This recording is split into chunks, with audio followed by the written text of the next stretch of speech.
اعوذ باللہ السمیع العلیم من الشیطان الرجیم بسم اللہ الرحمن الرحیم ربنا آتنا فی الدنیا حسنۃ وفی الآخرۃ حسنۃ وقنا عذاب النار۔ عزیز طلبہ السلام علیکم ورحمۃ اللہ وبرکاتہ، امید ہے آپ سب خیریت سے ہوں گے۔ شرح المدوم کتاب ناظر درس نمبر 509 میں ناظر کی حقیقت و ماہیت کی تحقیق پیش کی جائے گی۔ کتاب ناظر میں مختلف ابحاث اور مسائل ذکر ہو رہے ہیں اور یہاں پر ناظر کی حقیقت اور ماہیت پر گفتگو کرنا چاہتے ہیں۔ شہید اول کا نظریہ اور ان کی دلیلیں پیش کی جائیں گی، دیگر فقہائے شیعہ کے نظریہ کا جائزہ اور تحلیل پیش ہوگی، متعلقہ مسائل اور فروعات، روایات اور احادیث کا تذکرہ ہوگا اور عبارت کی تشریح اور تطبیق بھی پیش کی جائے گی۔ ناظر کے بارے میں اختلاف پایا جاتا ہے کہ آیا اس میں لفظ اور صیغے کی ضرورت ہوتی ہے یا نیت اور قصد باطنی کافی ہوتا ہے۔ تو شہید اول کا نظریہ ہے کہ لفظ کی ضرورت ہوتی ہے اور فقط نیت اور قصد کافی نہیں ہے، اگرچہ کہ اس صورت میں بھی مستحب ہے جب ناظر باطنی کی ہو، قصد باطنی ہو، لیکن واجب نہیں ہے اس کو پورا کرنا۔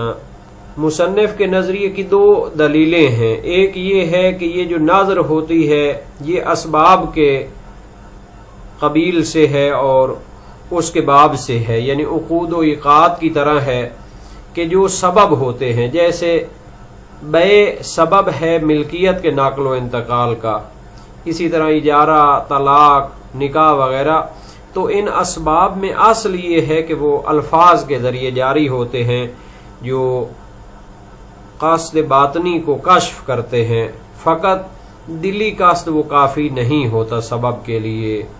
تو ایک یہ دلیل ہو گئی، چونکہ یہ دوسرے عقود و عقاد کی طرح سبب ہے تو اس میں لفظ ضروری ہوگا۔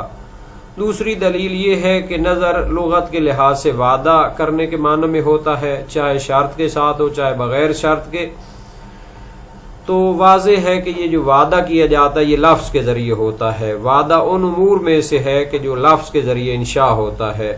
اگر شک ہو کہ شریعت میں اسی لغوی معنی میں ہے یا نہیں تو اصل عدم نقل کا حکم جاری ہوگا، یعنی اسی لغوی معنی میں ہے جب تک شرعی معنی جدید کوئی پیدا ہونے کی دلیل نہ مل جائے، تو اس کے لحاظ سے بھی لفظ اس میں معتبر ہوگا۔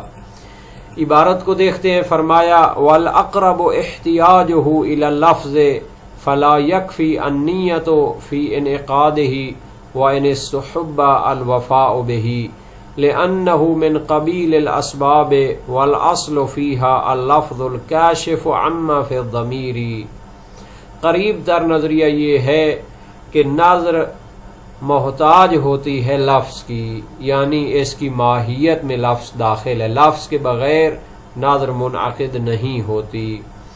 فلا یکفی النیت فی انعقادی، پس ناظر کے انعقاد ہونے اور صحیح ہونے میں نیت کافی نہیں ہے۔ وَإِنِ اسْتُحِبَّ الْوَفَاءُ بِهِ، اگرچہ کہ اگر فقط نیت کے ذریعے ناظر مانی ہو تو بھی اس کو پورا کرنا مستحب ہے۔ اصل مسئلے کی دلیل کیا ہے کہ ناظر میں لفظ کی ضرورت ہوتی ہے، لِأَنَّهُ مِنْ قَبِيلِ الْأَسْبَابِ، چونکہ یہ اسباب کے باب سے ہے، یعنی عقود و معاملات کے باب سے ہے کہ ان کو بھی انشاء کرنا ہو تو لفظ کی ضرورت پڑتی ہے۔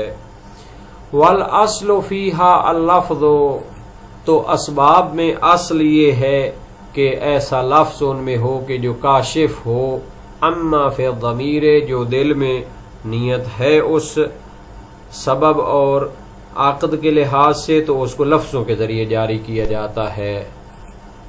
وَلِأَنَّهُ فِي الْأَصْلِ وَعْدٌ بِشَرْطٍ أَوْ بِدُونِهِ وَالْوَعْدُ لَفْظِيٌّ، اور دوسری دلیل یہ ہے ناظر میں لفظ ضروری ہوتا ہے چونکہ ناظر کا اصل لغت میں معنی ہے وعدہ کرنا، چاہے کسی شرط کے ساتھ ہو یا بغیر شرط کے ہو۔ والوعد لفظی، اور وعدہ بھی لفظوں میں اس کا اظہار کیا جاتا ہے۔ والاصل عدم النقل، اب اگر شک ہو کہ شریعت میں ناظر کا کوئی جدید معنی پیدا کیا گیا ہے یا نہیں تو اصل عدم نقل ہے۔ تو چونکہ وعد میں لفظ ضروری ہوتا ہے تو ناظر میں بھی لفظ معتبر ہوگا۔ وَذَهَبَ جَمَاعَةٌ مِّنْهُمُ الشَّيْخَانِ إِلَىٰ عَدَمِ اشْتِرَاطِهِ لِلْأَصْلِ وَعُمُومِ الْأَدِلَّةِ، جبکہ فقہائے شیعہ کی ایک جماعت جن میں شیخ مفید اور شیخ طوسی شامل ہیں، وہ فرماتے ہیں کہ ناظر کے منعقد اور صحیح ہونے میں لفظ شرط نہیں ہے، بلکہ اگر دل سے ناظر کر لی جائے اور قصد کر لیا جائے تو وہی کافی ہے۔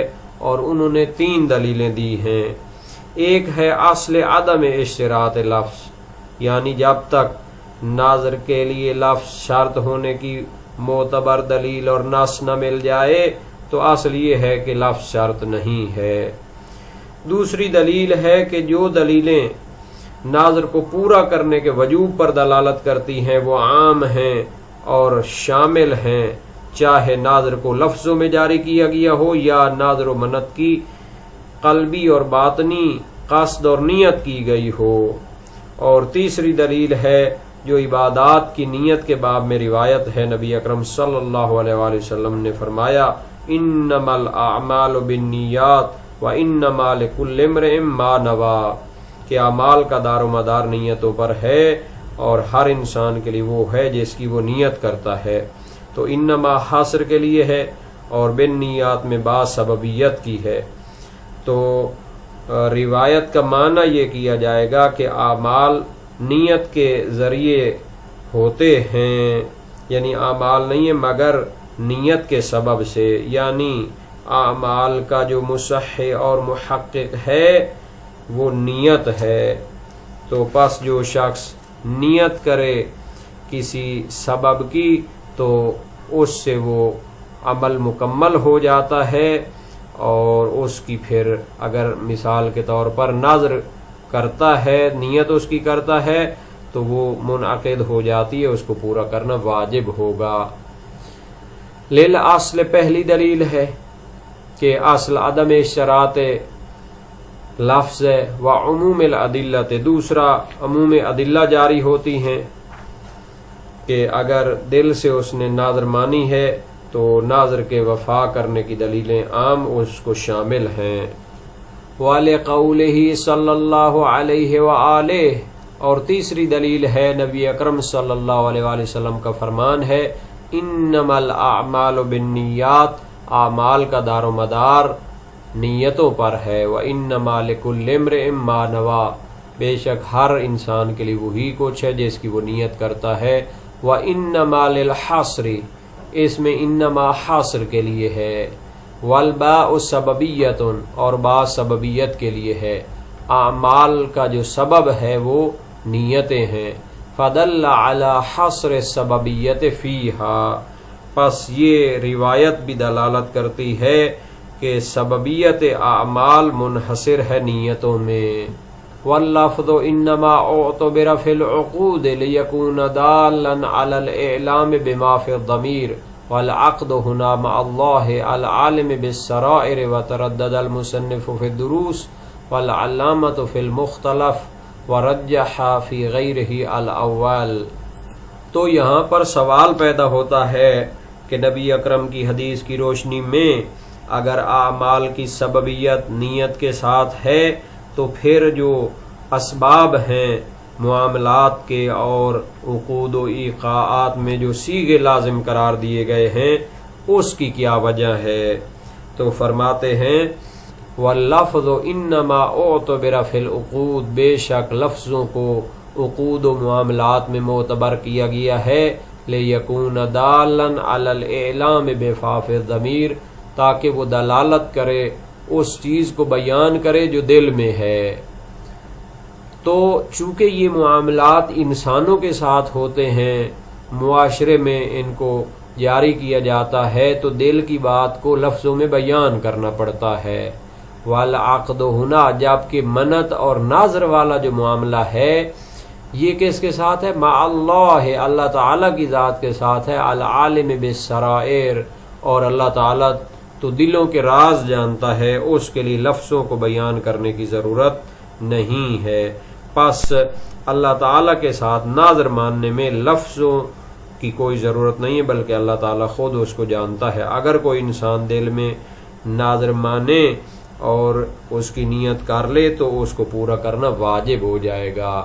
وَتَرَدَّدَ الْمُصَنِّفُ فِي الدُّرُوسِ، جبکہ شہید اول اپنی کتاب دروس شرعیہ میں لفظ شرط ہوتے ہیں ناظر میں یا نہیں، اس کے بارے میں تردد کا شکار ہوئے ہیں اور کسی نظریے کو ترجیح نہیں دے سکے۔ وَالْعَلَّامَةُ فِي الْمُخْتَلَفِ، اور علامہ ہلی بھی مختلف و شیعہ فی احکام شریعہ میں تردد کا شکار ہوئے ہیں۔ وَرَجَّحَ فِي غَيْرِهِ الاول، جبکہ دوسری کتابوں میں، چونکہ علامہ کی فقہ میں بہت ساری کتابیں ہیں تو مختلف و شیعہ کے علاوہ دوسری کتابوں میں پہلے نظریے کو ترجیح دیتے ہیں، یعنی ناظر کے منعقد اور صحیح ہونے میں لفظوں کو معتبر اور شرط مانتے ہیں۔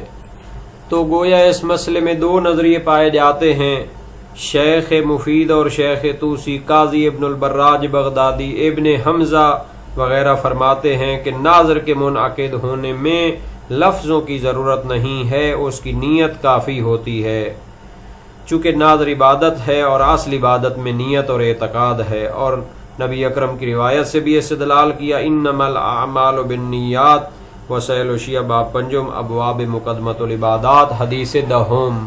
اور اس سے استدلال کا طریقہ بھی بیان ہو گیا ہے کہ انما حاصر کے لیے ہے، با سببیت کے لیے ہے، تو اس میں جو سبب ہے وہ نیت ہے کہ اعمال کی حقیقت نیت کے ساتھ منحصر ہے اور اس میں لفظوں کی ضرورت نہیں ہے، ورنہ لازم آئے گا جو چیز سبب نہیں ہے اس کو سبب قرار دیا جائے، یعنی روایت کے لحاظ سے سبب جس چیز کو قرار دیا ہے وہ نیت کو، اگر ہم اس میں لفظوں کو شرط قرار دیں تو اس کا مطلب یہ ہے کہ غیر سبب کو ہم سبب قرار دے رہے ہیں۔ اور تیسری دلیل یہ ہے کہ غرض لفظ سے ہوتا ہے کہ دوسرے بندے کو معاف ضمیر سمجھایا جائے، حالانکہ وہ دلوں کے راز کو جانتا ہے، جیسا کہ اللہ تعالیٰ نے قرآن کریم میں فرمایا، ان تبدوا ما فی انفسکم او تخفوہ یحاسبکم بہ اللہ، سورہ بقرہ آیت نمبر 284۔ اگر تم اپنے دلوں کے راز کو ظاہر کرتے ہو یا اسے چھپاتے ہو، اللہ تعالیٰ اس کا تم سے حساب لینے والا ہے۔ تو اس کا جواب یہ دیا جاتا ہے کہ عبادات فقط اعتقاد میں منحصر نہیں ہے، بلکہ ان میں سے کچھ لفظی ہیں، ان میں اعتقاد کافی نہیں ہوتا، جیسے قرات ہے، واجب اذکار ہیں۔ اور نبی اکرم کی جو روایت ہے اس سے زیادہ سے زیادہ یہ دلالت ہوتی ہے کہ عمل میں نیت معتبر ہے، اس کے بغیر اس کا اثر نہیں ہے۔ باقی دلیلیں بھی ان نصوص کے ذریعے رد ہو جاتی ہیں جن میں ناظر کے منعقد اور صحیح ہونے کے لیے لفظ کو شرط قرار دیا گیا ہے۔ صحیح منصور بن حازم جلیل القدر سے کا راوی امام صادق علیہ السلام سے روایت کرتے ہیں، فَلَيْسَ بِشَيْءٍ حَتَّى يَقُولَ عَلَيَّ الْمَشْيُ إِلَى بَيْتِهِ او یقول للہ علی ہادی کذا و کذا ان لم افعل کذا و کذا، یعنی کہ جب تک یہ صیغہ جاری نہ کرے تو اس کے لیے وہ کچھ بھی نہیں ہے جو دل میں وہ سوچ رہا ہے۔ مثال کے طور پر کہے علی المشی الی بیتہ، میرے پر واجب ہے کہ میں اللہ تعالیٰ کے گھر کی طرف چل کر جاؤں، یا کہے کہ اگر میں ایسا نہ کروں تو مجھ پر ایسی قربانی واجب ہے۔ وسائل شیعہ باب اول ابواب الناظر والعہد حدیث اول۔ صحیح ابو صبا کنانی میں ہے امام صادق علیہ السلام سے، لیس الناظر بشیء حتی یسمی شیئا للہ، ناظر کچھ بھی نہیں ہے حتیٰ کہ کوئی چیز معین کرے اللہ تعالی کے لیے۔ جبکہ ابن ادریس ہلی اور اکثر فقہائے شیعہ فرماتے ہیں ان روایات کی وجہ سے کہ لفظ ضروری ہے ناظر کے لیے، اور ناظر لغت میں وعدہ کے لیے ہوتا ہے، چاہے شرط کے ساتھ ہو یا بغیر کے، تو وعدہ جو ہوتا ہے وہ لفظ کے ساتھ مشروط ہے، ورنہ وہ وعدہ شمار نہیں ہوگا۔ اور ایک دلیل دیتے ہیں کہ ناظر جو ہے اسباب کے قبیل سے ہے، تو یہ اس میں فقط قصد کافی نہیں ہوتا بلکہ صیغہ بھی ان میں ضروری ہوتا ہے۔ علامہ ہلی اور شہید نے توقف بھی ایک جگہ پہ کیا ہے، تو اس نظریے کا ضعیف ہونا بھی ثابت ہو گیا۔